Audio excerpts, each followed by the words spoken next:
আমরা বাইরে কখনো ঘুরতে গেলে হোটেলের যে কাতলা মাছের ঝোলটা খেয়ে থাকি সেটা কিন্তু অপূর্ব স্বাদের হয়। আর আমরা বাড়িতে যে যখনই এই রান্নাটা ট্রাই করি সেই রকম স্বাদ কিন্তু আমরা দিতে পারি না, কারণ তাদের একটা সিক্রেট মশলা দিয়ে কিন্তু এই রান্নাটা করে থাকে। আর সেরকমই কাতলা মাছের ঝোলের রেসিপি নিয়ে আজকে তোমাদের সামনে হাজির হয়ে গেছি, আর সিক্রেট মশলাটাও কিন্তু তোমাদের সাথে শেয়ার করব। তাহলে চলো রেসিপিটা দেখে নিই। তো প্রথমে রেসিপি দেখানোর আগে প্রথমে আমরা একটা মশলা তৈরি করে নেব, যেটার জন্য আমি প্রথমে দিয়ে দিলাম 1.5 টেবিল চামচের মতো টক দই, দিয়ে দিচ্ছি 1 টেবিল চামচের মতো হলুদ গুঁড়ো, 1 টেবিল চামচের মতো লাল লঙ্কার গুঁড়ো, আর দিয়ে দিব স্বাদ মতো নুন। তারপরে দিয়ে দিব 3টে মাঝারি সাইজের পেঁয়াজ কুচি। এগুলোকে দিয়ে সামান্য একটু জল দিয়ে ভালো করে ব্লেন্ড করে একটা মিহি পেস্ট তৈরি করে নিতে হবে।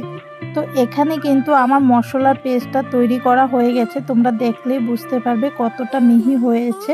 তো এখন এই পেস্টটাকে আমি সাইডে রেখে দিয়ে কাতলা মাছের ম্যারিনেশনটা করে নেব। তো এখানে আমি বড় করে চাকচাক করে কাতলা মাছের পেটি নিয়ে নিয়েছি, আর একটা লেজাও নিয়েছি। তো এগুলোকে কিন্তু ভালো করে নুন জল দিয়ে ধুয়ে পরিষ্কার করে নিয়েছি। তারপরে দিয়ে দেবো 1 টেবিল চামচের মতো হলুদ গুঁড়ো, আর দিয়ে দেবো স্বাদ মতো নুন, দিয়ে ভালো করে মাখিয়ে এটাকে ম্যারিনেট করে রেখে দেবো আধ ঘন্টার মতো।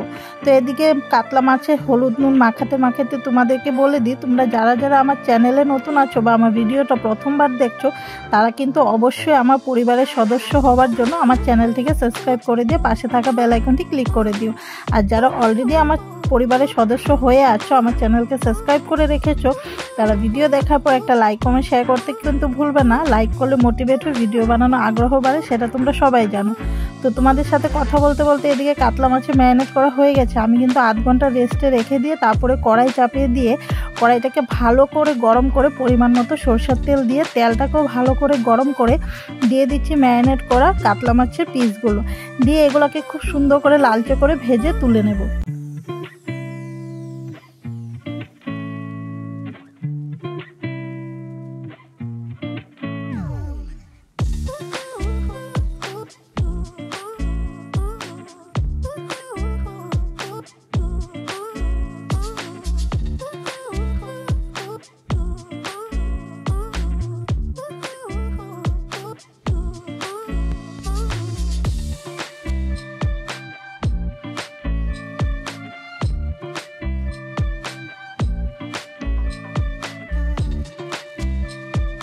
এদিকে কিন্তু আমার কাতলা মাছগুলো ভাজা হয়ে গেলে একই তেলে তৈরি করে রাখা মশলার পেস্টটাকে দিয়ে কিন্তু আমি খানিকটা সময় নিয়ে কিন্তু মশলাটাকে কষিয়ে নেব, যাতে করে টক দই আর কাঁচা পেঁয়াজের যে গন্ধটা আছে সেটা মশলা থেকে চলে যায়।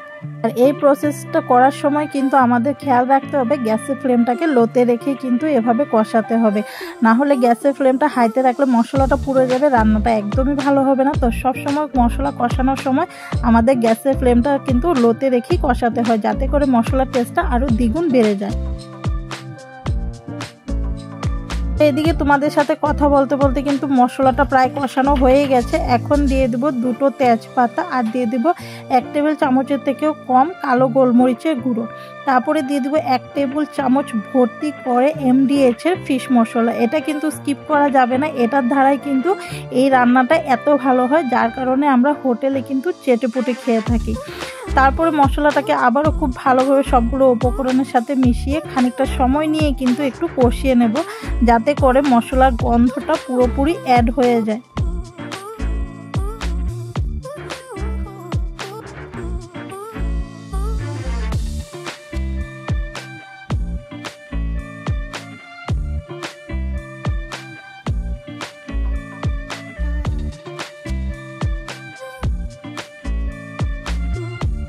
তো এদিকে মশলাটা ভালোভাবে কষতে থাক, ওইদিকে আমরা আরেকটা মশলা তৈরি করে নিই, যেটা ওদের সিক্রেট মশলা।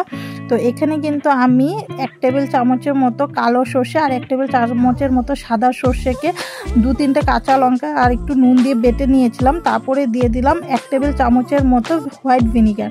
এই এইগুলো উপকরণই হলো হোটেলের মেন উপকরণ, যেটা দিয়ে ওরা এই রান্নাটা করে থাকে। আমি যে বাবুচির থেকে শিখেছিলাম, ওরা কিন্তু এভাবেই হোটেলের কাতলা মাছের তেলে ঝোল করে। তো আমি কিন্তু সেই রেসিপিটাই তোমাদের সাথে সরাসরি শেয়ার করছি। তো মশলাটা এদিকে তৈরি হয়ে গেলে আমরা কষানোর যে মশলাটা আছে সেটার মধ্যে ভিনিগার আর সর্ষে বাটার পেস্টটা দিয়ে দেব। দিয়ে খুব ভালো করে নাড়াচাড়া করে কিন্তু এটাকেও খানিকটা সময় নিয়ে কিন্তু কষাতে হবে। আর গ্যাসের ফ্লেমটা কিন্তু মনে করে লোতে রাখতে হবে।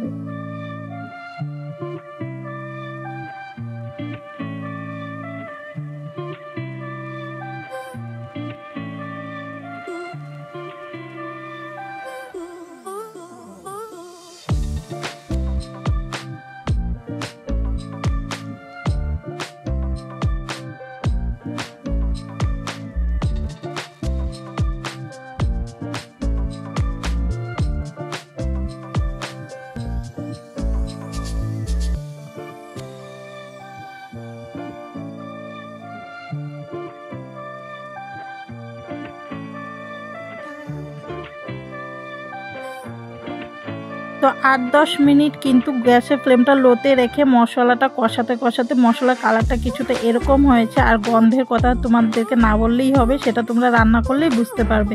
তো মশলা কষানো হয়ে গেলে দিয়ে দেব পরিমাণ মতো ঝোলের জন্য জল। এখানে আমি সামান্য গুনগুনা গরম জল ব্যবহার করছি, যাতে করে মশলার টেস্টটা নষ্ট না হয়ে যায়। তোমরাও কিন্তু অবশ্যই গরম জল ব্যবহার করারই চেষ্টা করবে। তো জলটা দেওয়া হয়ে গেলে আমি খুন্তি দিয়ে খুব ভালোভাবে মশলার সাথে মিশিয়ে দিচ্ছি। তারপরে খুব ভালো একটা বলক আসার পরেই কিন্তু আমরা বাকি উপকরণগুলো দিব।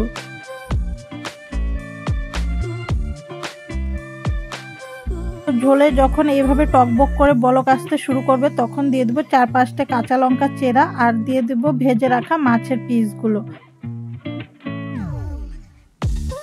মাছের পিসগুলো যখন দেওয়া হয়ে যাবে, তখন খুন্তি দিয়ে ঝোলের সাথে একটু ভালোভাবে মিশিয়ে দিয়ে তারপরে কিন্তু আমরা ঢাকা চাপা দিয়ে গ্যাসের ফ্লেমটা মিডিয়ামে রেখে কিন্তু 5-7 মিনিট এটাকে রান্না করে নেব। তো 5-7 মিনিট পরে ফিরে আসলাম। দেখো ঝোলটা কি সুন্দর কালার চেঞ্জ করছে, আর মাছগুলো কিন্তু খুব সুন্দর সেদ্ধও হয়ে গেছে। তো এই পর্যায়ে নাড়াচাড়া করে দিয়ে তারপরে দিয়ে দেবো টমেটো কুচি। এখানে আমি আগে থেকে টমেটো কুচি করে রেখেছিলাম, তো সেই টমেটো কুচিগুলো উপর থেকে দিয়ে দিচ্ছি।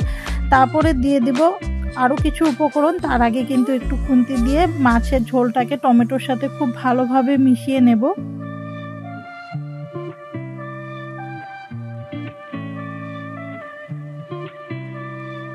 এখন দিয়ে দিচ্ছি 1/2 টেবিল চামচের থেকেও কম ভাজা জিরের গুঁড়ো। তারপরে দিয়ে দেবো ধনেপাতা কুচি। তো এগুলোই কিন্তু হোটেলের সিক্রেট মশলা, যে মশলাগুলো আমি তোমাদের সাথে স্টেপ বাই স্টেপ শেয়ার করেছি। তো ধনেপাতা কুচি দেওয়ার পরে কিন্তু খুন্তি দিয়ে খুব ভালোভাবে মেশাতে হবে। মিশিয়ে কিন্তু ঢাকা চাপা দিয়ে কিন্তু 2 মিনিট রেখে দিয়ে গ্যাসের ফ্লেমটাকে বন্ধ করে নিলেই তৈরি হয়ে যাবে আমাদের হোটেলের মতো কাতলা মাছের তেলে ঝোল। তারপরে চলে যাব সরাসরি তোমাদের সাথে সার্ভ করতে। তো ফাইনালি আমাদের কাতলা মাছের তেলের ঝোল রেসিপি কিন্তু তৈরি হয়ে গেছে। আশা করি রেসিপিটা তোমাদের কাছে ভালো লেগেছে। অবশ্যই কিন্তু এটা একটা ইউনিক রেসিপি। তোমাদের কাছে কীরকম লেগেছে কমেন্ট করে লিখে জানাতে কিন্তু ভুলবে না। তো আজকের জন্য এতটুকুই। দেখা হচ্ছে পরের রান্না, পরের ভিডিওর সাথে। সবাই ভালো থাকবে, সুস্থ থাকবে, আর আমাকে এভাবেই সাপোর্ট করে যাবে।